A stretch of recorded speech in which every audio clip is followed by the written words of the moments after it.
question lang. What is loyalty for you?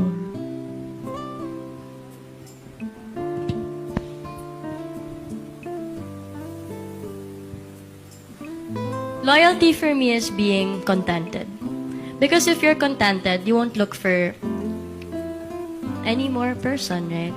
So, loyalty equals your contentment.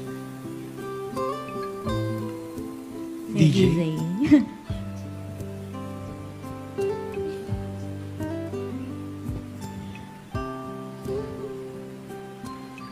Alam mo sinong pinaka-loyal? Yung aso ko, si Summer. Yan ang pinaka-loyal. Doon ko makikita yung definition ng loyalty.